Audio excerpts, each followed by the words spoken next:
سلامات أنا لما أنت مدى أسوسن مدى أزارة بخوين زلا دبرتين أبسمرة تقندي أزارة بخوين زلا عبي زعبا دبرتين قبر مكايل نز كتم أسمرة دكتور دبرتين إيرترا كم زخدا بزلما أنت علت إيرترا ترزو لو سان والسنان الزعبة لو ميز بالعمد غازي تحدث إيرترا نباب زبقة صحف إيرترا إثيوبيا مدخامن كم أول برهانه بس قريب له ناي هذا عمد فرد تفرد لله قاسي لله وتجدي فلاي البطوط حدا رعي أنا أزي من قالتنا لو ناس كمودة مسانا سنة مكتزال سلام فتوات فلما لايك نداقبركم سبسكرايب زيكوركم كا سبسكرايب نداقبركم أنا تحسب من رؤيتنا بتخمنت نداقبركم حدشتو أنا مدرس لزلو سكمودة مسانا أفرع أفريقيا أتبرع خاطر تخدين كم قوي خاخي ساعات يابك مع تبرع خسادنا أيتها لخاودنا هاي ما ناسنا لجلو وطلنا ويلا أفريقكم أتوبة لحم تقو تخدينكم قوي خم كيدو كندنا جي عد ما يهاكم أليان توليد الثمانية جيرة قلوتكم ساعتكم يقني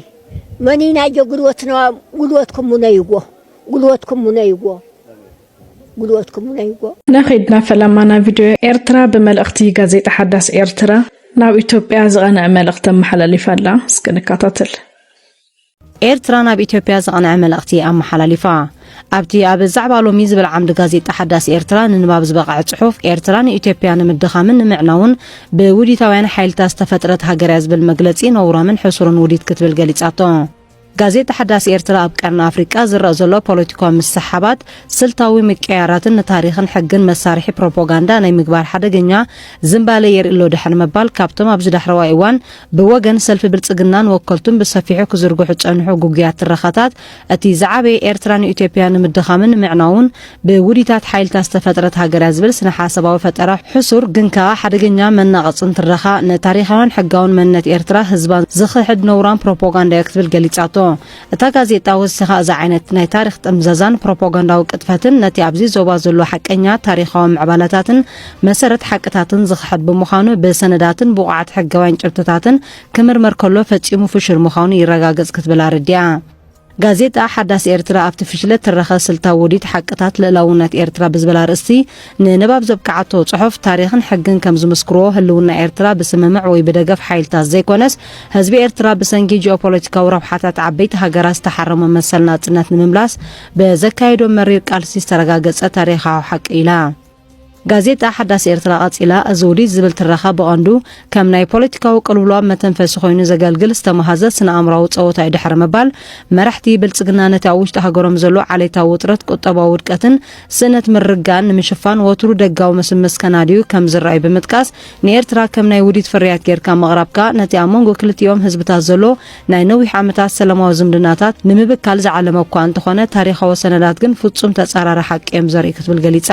ወሲኻ እዛ ዓይነት ናይ ትረኻ ጥምዛዛን ድሕረት ናይ ምምላስ ሃቐነን ንኹናት መመኸነይ ንምንዳይ ዝተኣለመ ነውራምን ሕሱርን ውዲቱ ጥራይ ብምባል እዚ ኣብ ዓለም ተዘሓሰረ ፕሮፓጋንዳ ተባሂሉ ክጽዋዕ ዝግባእ ትረኻ ነቲ ብደምን ረሃፅን ሚልዮናት ዝተሃንጸ ሃገራዊ መንነት ብምኽሓድ ፖለቲካዊ መኽሰብ ንምእካብ ዝግበር ዘይሓላፍነታዊ ዕንደራ ክትብል ኣርድያ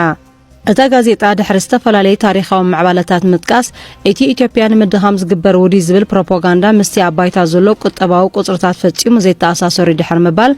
ገለ ወጋዓውያን ጸብጻባት ከም ዘነጽሮ ኢትዮጵያ ኣብ ዝሓለፈ ዓመታት ብድምር ልዕሊ 114 ቢልዮን ዶላር ዝግመት ቁጠባውን ረድኤታውን ሓገዝ ካብ ዝተፈላለዩ ኣህጉራውያን ትካላትን ሃገራትን ከም ዝረኸበት ብምሕባር ሕጂውን ብሰንኪ ውሽጣዊ ኩናትን ጌጋ መሪሕነትን ዘጋጠማ ቁጠባዊ ቅልውላው ንምፍታሕ ልዕሊ 3 ቢልዮን ዶላር ዝግመት ናይ ኣህጉራዊ كان جنزب دقف عم مسمر كم زركب تغيسا أزجازيب حاجز زي محبر سبع عالم لإثيوبيا نمعقابن نمحجازن زلوت صنع دليتنبر نمد خمس جبر سلطة وريد كم زي كونه رأس جلوس حق إيه بمبار جليتام ጋዜጣ ሓዳስ ኤርትራ ኣመወዳታ መራሕቲ ጉጅለ ብልጽግና ካብ ዝሓደገኛን ዘይሓላፍነታውን ትረኻታት ወፂኦም ንልላውነት ጎረባብቶም ብምኽባር ንሰላም ርግኣትን ምዕባልን ክሰርሑ ከም ዝግባእ ብምዝኻር ታሪኽ ምጥምዛዝ ንግዜያዊ ፖለቲካዊ ረብሓ ከገልግል ይኽእል ይኸውን ኣብ ነዊሕ እዋን ግን ናብ ዝኸፍአ ውድቀት ጥራይ ዘምርሕ ኢላ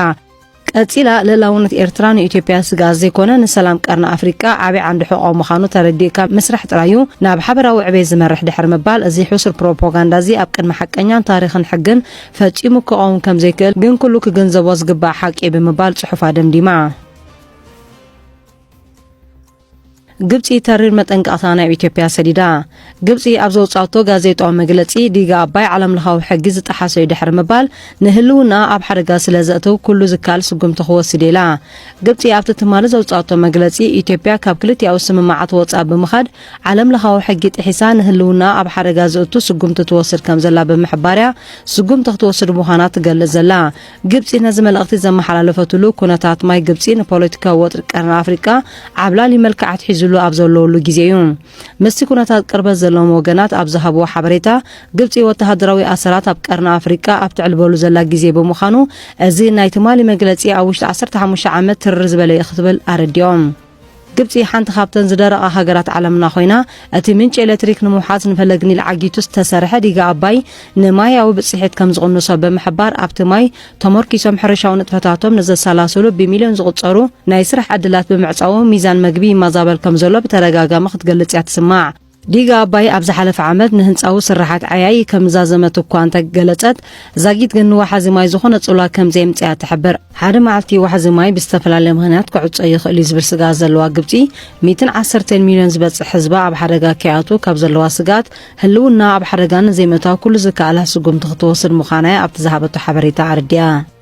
ነዚ ከባቢ ብቕርበቱ ዝከታተሉ ወገናት ድማ ግብፂ ምስ ኩለን ጎረባብቲ ሃገራት ኢትዮጵያ ዝኾነ ሃገራት ጥቡቕ ዝምድና ብምፍጣር ኣብ ቀይሕ ባሕሪ ወሽመጥ ዓደንን ህልውና ብምዕባይ ነቲ ናይ ህልውና ስጋት ክትፈትሖ ተበግሶታት ትወስድ ከም ዘላ የመልክቱ ፕሬዚደንት ኣሜሪካ ዶናልድ ትራምፕ ኣብ ዝሓለፈ ወርሒ ነዚ ጉዳይ ንምፍታሕ ስጉምቲ ክወስድ ምዃኑ ምግላፁ ዝዝከር እዩ ብዲጋ ኣባይ ዝነቐለ ክርክር ግብፅን ኢትዮጵያ ንዓመታት ዝኾነ መፍትሒ ከየምፀእ ብዘይምኽኣሉ ህሉ ፖለቲካውን ከምኡውን ቁጠባውን ፀጥታውን ኩነታት ዓለም ይለዋወጥ ብምህላው ወጥሪ ቀርኒ ኣፍሪቃ ናብ ዝባእሰ ኩነታት ከይሰጋገር ልዑል ስጋት ከም ዘሎ ነቲ ኩነታት ብቕርበት ዝከታተልዎ ወገናት ይርዱ ሰላማት እዚ ቻናል እዚ ሓድሽ ስለ ዝኾነ ኩለኹም ሰብስክራይብ እንዳገበርኩም ሎሚ ግን ኣብ እንታይ ዝብል ዘሎ ኢትዮጵያ ሲ ብተምሳል ናይ ህዝቢ ኦሮሞ ክትነጽ ኣለዋ እዚ ኦሮሞማ ዝብል ኣጀንዳ ወይ ድማ ቲዮሪ ከም ስርዓት ይሰርሕሉ ዘሎ ሕጂ ምናልባት ተዛዓዘብትና ኣብ ዝኽፈላለዩ ዘሎ ህዝቢ ይረብሓሎ ማለት ኣይኮነን ኣብ ግን የኸይድ ፀገመ ሰጋጥሞ ሲ ኣነን ህዝቢ ኦሮሞ እየ ዝቃለስ ዘለኹ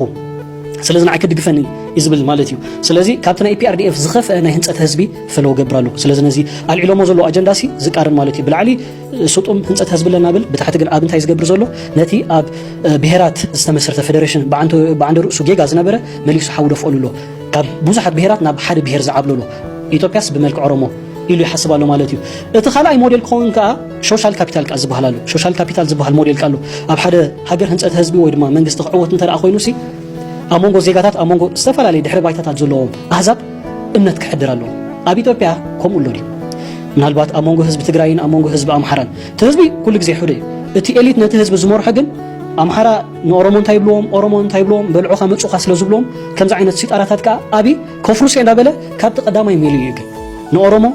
ይበልዑ ከለዎ ኣምሓራ ብሎም ኣብ መድረኽ ወፂ ግን ክንሓብር ኣለና ብል ንኣምሓራ ኸ ንገለ ረኺቡ ትግራይ ክበልዑኹም እዮም ብሎ ኣብ ደገ ወፂ ግን ብዛዕባ ኢትዮጵያ ኣጀንዳ ገለገለ እዩ ዝሓስብ ማለት እዩ እቲ ከምሳል ሳይን ህንፀት ህዝቢ ምዕወት ኮይኑ ክንሓስቦ ንኽእል እሞ ኣብ ኢትዮጵያ ዘይተተገበረ ከዓ ብዩኤንዲፒ ዝወፀሎ ሁማን ዴቨሎፕመንት ወይ ድማ ሰብኣዊ ምዕባለ ዝበሃል ኣብ ሓደ ሃገር ኣዝዩ ፅቡቕ ወይ ድማ ሓያል ጎኒ ናይ ህንፀት ህዝቢ ክትርኢ እንተደኣ ኮንካሲ ንኹሉ ህዝቢ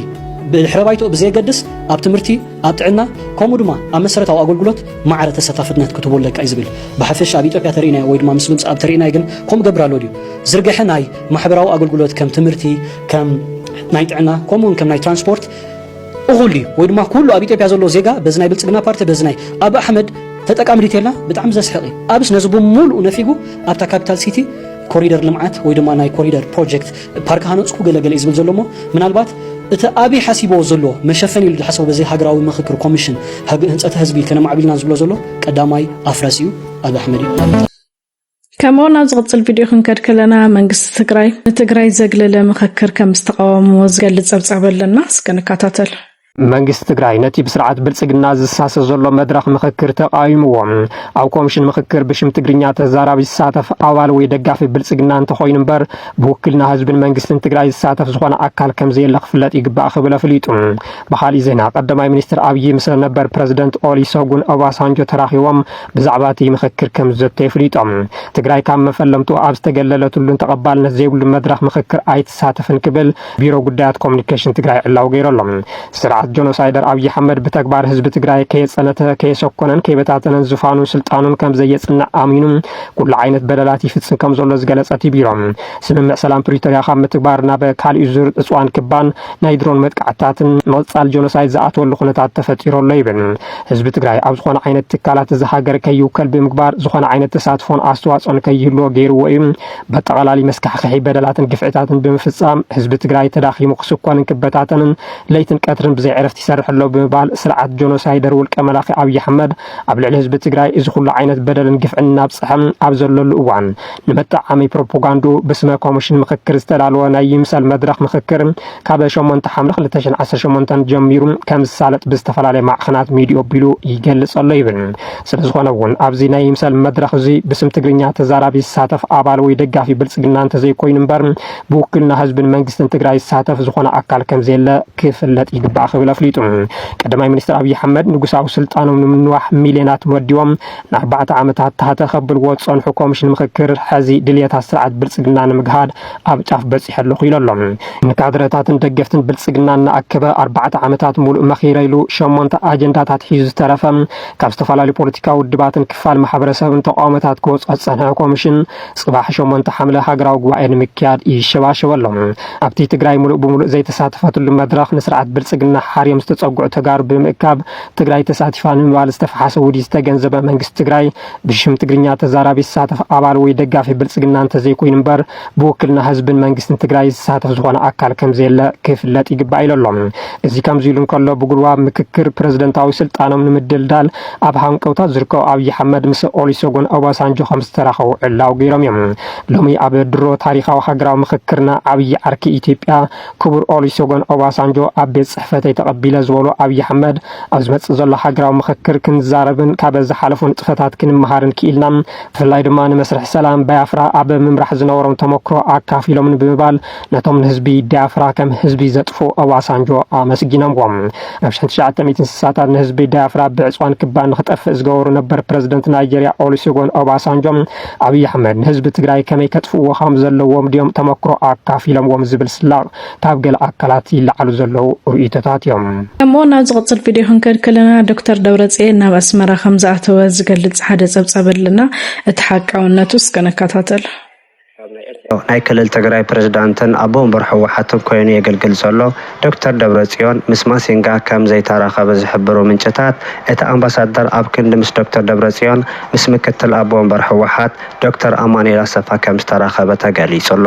ዶክተር ደብረጽዮን ምስ ኣምባሳደር ማሲንጋ ክራኸብ ዘይከኣለ ብሰንኪ ናይ ስራሕ ኩነታት ምዃኑ ዝጠቕሱ ወገናት ዘለዉ ኮይኖም እቲ መራሒ ናብ ኤርትራ ከም ዝኸደ ዝጠቅስ ብወግዒ ዘይተረጋገፀ ካብ ናይ ኤርትራ ወገናት ዝወፅእ ዘሎ ሓበሬታ እውን ይገልጽ ኣሎ ዶክተር ደብረጽዮን ጉጅለ ልኡኹ ናብ ኤርትራ ብምኻድ ምስ መንግስቲ ኤርትራን ምስ መራሕቲ ፋኖን ይዛተን ፕላን የውፅእ ከም ዘሎ ብወገን ኤርትራ ዝወፅእ ዘሎ ሓበሬታ ይገልጽ ኣምባሳደር ኣሜሪካ ኤርዊን ማሲንጋ ትማሊ ናብ ክልል ትግራይ ከተማ መቐለ ብምኻድ ደብረጽዮን ገብረ ሚካኤል ክረኽቦ ዝገበሮ ፈተነታት ክዕወት ከም ዘይከኣለ ምስ ኣማኑኤል ኣሰፋ ከምኡውን ኣምባሳደር ኣዲስ ሳለም ባሌማ ርክባት ኣካይዱ ናብ ኣዲስ ኣበባ ክምለስ ክኢሉ ኣሎ እቲ ቀንዲ ኣዘራራቢ ኮይኑ ዘሎ ዓብዪ ዛዕባ ደብረጽዮን ገብረ ሚካኤል ነዚ ኣምባሳደር ክረኽቦ ዘይምኻል እዩ ገለገለ ወገናት ደብረጽዮን ኣብ ከተማ ኣስመራ ስለ ዘሎን ምስ ሰብ ስልጣን መንግስቲ ኤርትራ ርክባት የካይዳሉ ዝብል ሓበሬታታት ይውዛዕ ኣሎ ስምምዕ ፕሪቶሪያ ሞይቱን ተቐቢሩን እዩ ሕወሓት ተኣንኮ መንገዲ ንክልል ትግራይ ንህዝቢ ትግራይ እንተድሕነላ ሒዘያ ይኸደሉ ምስ በሎ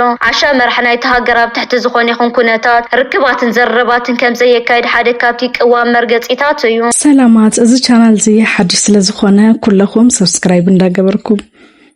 ሃገረ ደቡብ ኮርያ ኣብ ኤርትራ ዘለዋ ተገዳስነት ዘርኢ መንግስቲ ኤርትራ ከም ዝለኣኸ ዝገልጽ ጸብጻብ ኣለና እስከነከታተል ሃገረ ደቡብ ኮርያ ኣብ ኤርትራ ዘለዋ ተገዳስነት ዘርኢ ንመንግስቲ ኤርትራ ወረቐት ስርሖ ኣብ ቀረባ እዋናት ከርከብ ተፅቢት ዝግበረሉ ኣምባሳደር ከም ዝመዘዘት ይግለጽ ኣሎ ደቡብ ኮርያን ኤርትራን ካብ ትሕት ታሪካዊ ንጥፈታት ንግዲ ናብ ንጡፍ ልምዓታዊ ሽርክነት ብስትራቴጂካዊ ምስግጋር ዘጉልሕ ክልቲያዊ ዝምድናታት ኣብ ምዕባይ ከም ዝርከባ ኣብ ዝግለጸሉ እዋን እቲ ሃገር ኣምባሳደር ከም ትመዝዝ ተገሊጹ ኣብ ኤርትራ ኤምባሲ ከይከፈተት ንፓርክ ሳንግቴ ኣምባሳደር ጌራ ሓጽያ ዘላ ደቡብ ኮርያ ምስ ኤርትራን ሰፊሕ ዞባ ምብራቕ ኣፍሪቃን እተካ ዝካይዶ ዲፕሎማሲያዊ ምትእስሳርና ብስትራቴጂካዊ ጸጋታት ቀጻልነት ሕርሻ ከምኡውን ስሉጥ ልምዓታዊ ሓገዛት ማሕበራዊ ለውጢ ክተካይድ ድልውቲ ምህላዋ ተገሊጹ እዚ ከምዚሉን ከሉ ኣዋሃዲ ትካላት ሕቡራት ሃገራት ኣብ ኤርትራ ሚስ ናህላ ባልጂ ምስ ኣምባሳደር ኤርትራ ኮይኑ ተሓፂ ዘሎ ኮርያዊ ፓርክ ሳንግታይ ኣብ ካይሮ ከም ዝተረኸበት ሓቢራ እታ ኣብ ኤርትራን ዘለው ትካላት ሕቡራት ሃገራት ብንጥፈት መሪሓ ብዙሕ ንሃገርና ክጠቅም ኣብ ዝኽእል ዓበይቲ ዕማማት ብትግሃት ትሰርሕ ዘላ ወኪል ኣብ ካይሮ ናይ ዲፕሎማሲ ትራንዚት ኣብ ዝገበረትሉ እዋን ካብ ዘለዋ ግዜ ምስ ኣብ ቀረባ ኣዋዳት ንመንግስቲ ኤርትራ ወረቐት ስርሑ ንኸረክብ ተዳልዩ ዘሎ ኣምባሳደር ፓርክ ሳንግታይ ኣብ ጉዳይ ሃገርና ዝምልከት ዛዕባ ምዝራባ ሓቢራ ፋብሪካ ፕላስቲክ ባፅዕ ጠለብ ሃገር የማለ ኣብ ባፅዕ ተደኪኑ ፕላስቲክ ኣብ ምፍራይ ዝርከብ ትካል ጠለባት ውሽጢ ሃገር ንምምላእ ዘለዎ ናይ ልምዓት ስራሓት ብምሉእነት ቀሪብ ይዳሎ ከም ዘሎ ተገሊጹ ኣብ 2007 ኣብ ወደባዊት ከተማ ባፅዕ ዝተመስረተ ልዑል ብቕዓት ዘለዎ ናይ ትቦን ጎማን ካልኦትን ዘፍሪ ትካል ፕላስቲክ ምጽዋዕ ኣብ ኤርትራን ዝካየዱ ናይ ጽሬትን ረሳሕ መስመር ፈሳስን ንምምላእ ልዑል ግደ ይገብር ከም ዘሎ እቲ ዝወጽእ ሓበሬታ ኣብሪሁም እዚ ትካል ጎኒ ጎኒ ናይ ልምዓት ውጥናት ተዋሃሂዱ ከም ዝተመስረተ ዝሕብሮ ካይቲ ብመንገዲ ዘመናውያን ማሽነርታቱ ዝተፈላለዩ ዓይነትን ዓቐንን ዘሎ ፕላስቲክ ከም ዘፍሪ ይሕብሩ እዚ ትካል ቅድሚ 18 ዓመት ዝተፈላለዩ ደረጃ ዘለዎም 15 ዓይነት ካብ 16 እስካብ 20 ሚሊ ጎኒ ዘለዎም ናይ መስኖ ቱቦ ጥራይ የፍሪ ከም ዝነበረ ዝሕብሮ ካይቲ ትካል ብዝተገበረ ሓያል ወፍርን ጻዕርን ከምኡውን ምጉልባት ኪሎዊ ዓቕምን እቲ ትካል ካብ 60 እስካብ 400 ሚሊ ጎኒ ዘለዎ ቱቦ ንምፍራይ ከም ዝበጽሐ ኣረድዩ ኣካይዲ ትካል ፋብሪካ ፕላስቲክ ምጽዋዕ እዛ ትካል ኣብ 3 ኣሃዱታት ተመቃቂላ ማለት መፍረ ዓብይ ዓቐን ዘለዎም ቱቦታት መፍረ ቱቦ መስናው ነጠብጣብ ከምኡውን መፍረ ማዕቆር ማይ ተመቃቂሉ ንጥፈታቱ ከም ዘሳልጥ ኣካይዲ ይገልጽ እዞም ኣካይዲ ትካል ወሲኾም ድማ እዞም ዝተጠቐሱ 3 ኣሃዱታት ንሰለስተ ዕላማ ማለት ንኣገልግሎት ጾሪ ማይ ሕርሻ መተሓላለፊ ረሳሕ ፈሳሲ ክውዕል ዓሊሙ 17 ዓይነት ፕላስቲክ ከም ዘፍሪ የረድኡ ፋብሪካ ፕላስቲክ ምጽዋዕ ካብ ኢጣልያ ብዝመጻ ማሽነርታት ንጥፈታቱ ከም ጀመረ ዝገለጹ ሓለፍቲ እዚ ትካል ኣብ ደቂቕ ብ72 ኢንች ዝበጽሕ መሳርሒታት ኣብ ውሽጢ 1 ደቂቓታት ሙሉእ ብቕዓት ዘለዎ ቱቦ ንምፍራይ ከም ዝከኣል ይሕብሩ እቶም ኣካይዲ ትካል ፍርያት እዚ ትካል ብኤውሮፓዊ መለክዕታት ደረጃው ተለኪዑ ብቕዓቱ ዘመስከረ ፍርያት ፕላስቲክ ከቕርብ ከም ዝኸኣለ የረድኡ እቶም ኣካይዲ ትካል ፍርያት ናይ እዚ ትካል ጠለብ ትካል መንግስትን ዘይመንግስታውያን ትካላትን ከምኡውን ህዝቢ ንምምላእ ይሰርሑ ከም ዘለው የረድኡ ንሳቶም ወሲኾም ኣብ ሃገርና ተደኪኖም ዝርከቡ ዓበይቲ ዲጋታትን ናይ ሕርሻ ስፍራታትን በዚ ፋብሪካ ብዝፈረየ ፕላስቲክ ይጥቀሙ ከም ዘለው የረድኡ ቀንዲ ሓይል ናይ ትካል ሰብኣዊ ዓቕሚ ዝትካል ምዃኑ ዘረድኡ እዞም ኣካየድቲ ካብ ኮሌጃት ኤርትራ ልዑል ብቕዓት ሰኒቖም ዝወፁ መንእሰያት ብሙሉእ ዓቕምን ብቕዓትን ነዚ ትካል ከም ዘካይድዎ የመልክቱ እዞም መንእሰያት ልዑል ናይ ስራሕ ዲሲፕሊን ምሕደራ ግዜ ከምኡውን ብፍልጠትን ግብርን ዝተዋሃደ ብቕዓት ብምስናቕ ነዚ ትካል ንዝቐረበሉ ጠለብ ተገልገልቲ ብምልኣት ንምምላእ ኣበርቲዖም ከም ዝሰርሑ ድማ ዝተዓዘቡ ወገናት ይገልጹ ብዝህቦ ዘሎ ኣገልግሎት ድልዳለ ብቕዓት ዘመስከረ ፍርያት ፕላስቲክ ምጽዋዕ ኣብ ኤርትራን ዝካየዱ ዘለው ናይ ልምዓት ስራሕቲ ብምምላእ ምስጉን ኣገልግሎት ኣብ ምሃብ ከም ዝርከቡ ይሕበር እዚ ፍርያት ፋብሪካ ፕላስቲክ ምጽዋዕ ኪኖ ጠለባት ውሽጢ ሃገር ንሰደድውን ብቕዓት ከም ዘለዎ ይገልጽ እንዚሉን ከሎ ስትራቴጂካዊ ኣቀማምጣ ዘለዋ ኤርትራ ወደባታ ኣገዳሲ ተራ ክጻወትሉ ዝኽእሉ ምዕባለ ከእንግድ ከም ጅምር ተገሊጹ ናይ ባሕር መስመራት ቀረብ ምብራቃዊ ሱዳን እናተቐየረ ኣብ ዝኸደሉ ዘሎ እዋን ኤርትራ መተካእታ ዘይብሉ ናይ ሎጂስቲክስ ቀጠና ትኸውን ከም ዘላ ተገሊጹ እዚ ሓድሽ ናይ መተሓላለፊ መስመር ንኤርትራ ሃገራዊ እቶታት ዘዕብን ዝዓበየ ዞባዊ ምትእስሳር ክፈጥረላ ከም ዝኽእልን መርበብ ጂኦፖለቲካል ኣፕዴትስ ገሊጻ እዚ ሓድሽ ምዕባለ ድሕሪ ግብፅን ኤርትራን ኣብ ወርሑ ግንቦት ፕሬዚደንት ኢሳያስን ሚኒስትራት ጉዳያት ወፃኢ ኤርትራን ግብፅን ኣብ ዝተረኸብሉ ስነ ስርዓት ኣብ መንጎ መጓዓዝያ ባሕርን ኣገልግሎት ወደባትን ዘተኮረ ስምምዕ ድሕሪ ዝኸተምዎ ሰዓበ ከም ዝኾነ ይግለጽ እዚ ከምዚሉን ከሎ ኣምባሳደር ኣሜሪካ ኤርዊን ማሲንጋ ትማሊ ናብ ክልል ትግራይ ከተማ መቐለ ብምኻድ ደብረጽዮን ገብረ ሚካኤል ከረኽቦ ዝገበሮ ፈተነታት ክዕወት ከም ዘይከኣለ ምስ ኣማኑኤል ኣሰፋ ከምኡውን ኣምባሳደር ኣዲስ ሳለም ባሌማ ርክባት ኣካይዱ ናብ ኣዲስ ኣበባ ክምለስ ክኢሉ ኣሎ እቲ ቀንዲ ኣዘራራቢ ኮይኑ ዘሎ ዓብዪ ዛዕባ ደብረጽዮን ገብረ ሚካኤል ነዚ ኣምባሳደር ክረኽቦ ዘይምኻል እዩ ገለገለ ወገናት ደብረጽዮን ኣብ ከተማ ኣስመራ ስለ ዘሎን ምስ ሰበ ስልጣን መንግስቲ ኤርትራ ርክባት የካይዳሉ ዝብል ሓበሬታታት ይውዛዕ ኣሎ ስምምዕ ፕሪቶሪያ ሞይቱን ተቐቢሩን እዩ ሕወሓት ተኣንኮ መንገዲ ንክልል ትግራይ ንህዝቢ ትግራይ ተድሕነላ ሒዘያ ይኸደልኹ ምስ በሎ ዓሻ መራሒ ናይቲ ሃገር ኣብ ትሕቲ ዝኾነ ይኹን ኩነታት ርክባትን ዘረባትን ከም ዘየካይድ ሓደ ካብቲ ቅዋም መርገፂታት እዩ እዚ ከምዚሉን ከሎ ብእጉጉም ዝፍለጥ كمون نازق الفيديو كنكدكلنا بزعبة برهان سب سأنا حدا عمت فرد خمس تفردو زوت حبريت اللص كنكاتاتل ኣብ ዝሓለፉ ቅንያት ንብርሃነ ዝምልከት ኣብ ማሕበራዊ ሚድያ ገሊኦም RIP ይብሉ ረስት ኢምፒስ ይብሉ ኣብ ከም ዝሞተ ኣምሲሎም ዘይኮነ ዜና ክለቁ ዝምክሩ ገሊኦም ከዓ ዘይኮነን ኢሎም ሕተቱልና እንዶ ዝብሉ ናባና እውን ስልኪ ምድዋል ዳርጋ ብብርክት ብዝበለ መልክዑ ቀኒ ዝወደሎ ድዩ ዝብል ሕዚ እቲ ምሕላቕ ምቁርቋር ንናትካ ሰብ ጽቡቕ እዩ ነገር ግን ቅድሚ ናፍቱ ውሳነ ተወሲኑ እዩ ኦረዲ ተወሲንዎ እዩ እቲ ዝተወሰነ ግዜ እውን ክንነግረኩም ኢና ንምንታይ ከም ተወሰነ እውን ብዝርዝር ክነግረኩም እየ I think ንሱ ስለ ዘጨናንቕ ነሰብ ንሱ ክነግረኩም እሞ ድሕሪኡ ንምንታይ ዝብል እውን ንርአዮ ከምዚ ዓይነት ክስተት ክኽሰት ከሎ እንታይ እዩ እቲ ማሕበረሰብና ክሓትት ዘለዎ ኣተሓትታ ንሕተት እምበር ተሓታትነተይ ንሕተት ዝብል ናይ ደደቢት መትከል እዩ ተሓታትነት ኩሉ ግዜ ኣብ ደደቢት ሚድያ ሓቲትና ይንፈልጥን እንሓትት ኣተሓትታ እዩ ስለዚ ብርሃነ መጀመርያ ናይ ዲሲፕሊን ሕቶ ከም ዝነበረ ይፍለጥ እዩ ናይ ዲሲፕሊን ሕቶ ተሓቲቱ ተኣርነብ ተባሂሉ እውን ብደንቢ ተነጊርዎ መጠንቀቕታ ተባሂብዎ ዘን ምእረምታ ተባሃላ ዝተወሰነ ኣዋርሕ ኣትዩ ወፂኡ ድሓር ግን ከይትገብሮ ዝተባሃሎ ግበረይ ትግበር ዝበሃል እዩ እናበልኩ እንተይኮነ ወታደራዊ ዲስፕሊን ናይ ባዕሉ ከይድ ኣለዎ ሕግን ደንብን ኣለዎ ስለዚ ወታደራዊ ዲስፕሊን ብዝጠሓሰ መልክዑ ዲስፕሊን ጥሒስካ ተባሂል ናይ ዲስፕሊን ቅፅዓት እውን ተዋሂብዎ ዘይተኣረመ ወዲ ካብ ናይ ወታደራዊ መዋቕር ወፃእ ዝኾነ ካብቱ ሰንሰለት ወፃእ ከም ዝኾነ ሰብ ኣብቲ መዋቕር ከም ዘየለ ሰብ ብኦም እውን ከም ዘይምራሕ ሰብ በምሲሉ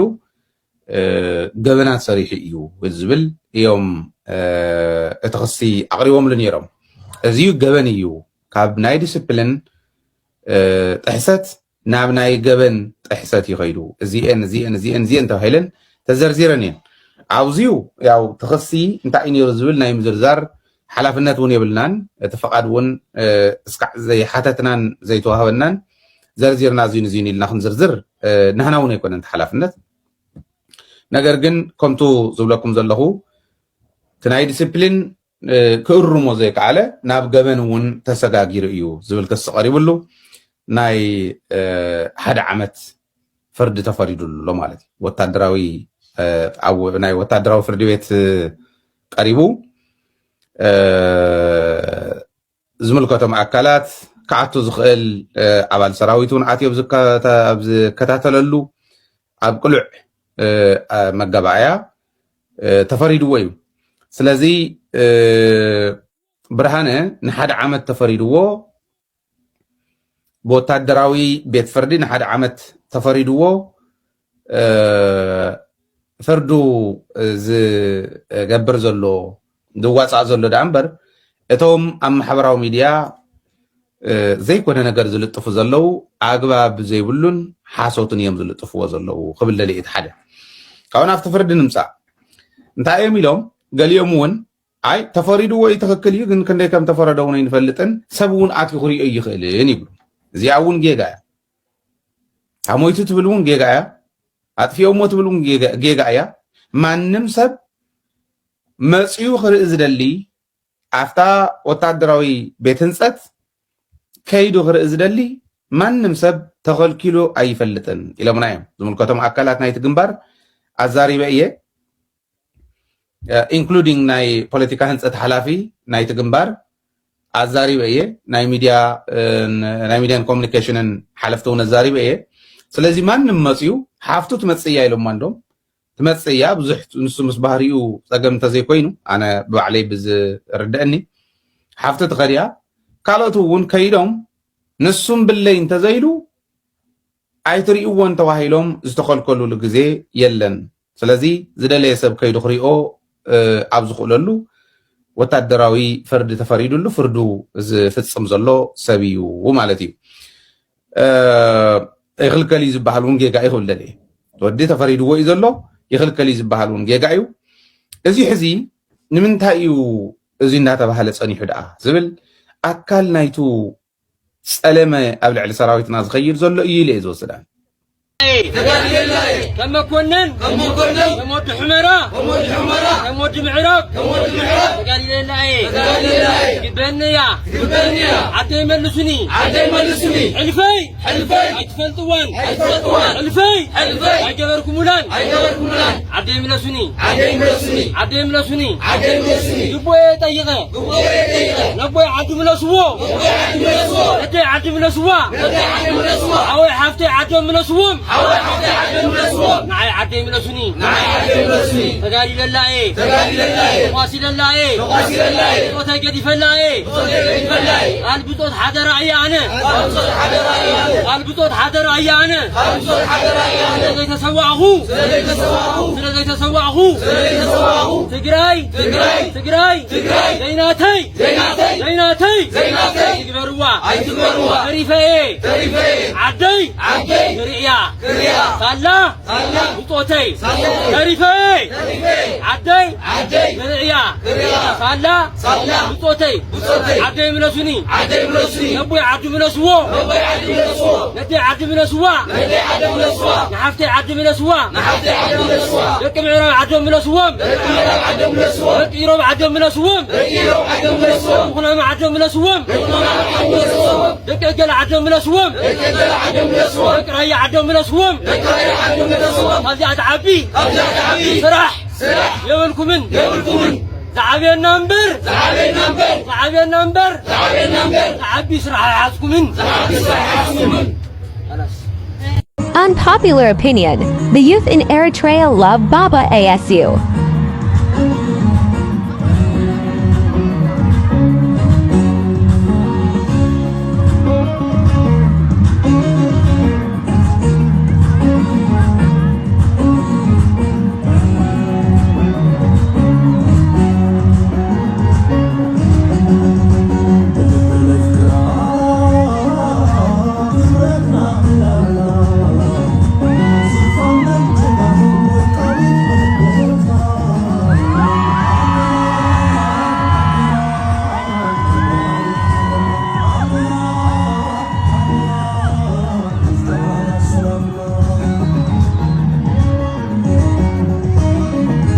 سلامات እዚ ቻናል እዚ ሓድሽ ስለ ዝኾነ ኩለኹም ሰብስክራይብ እንዳገበርኩም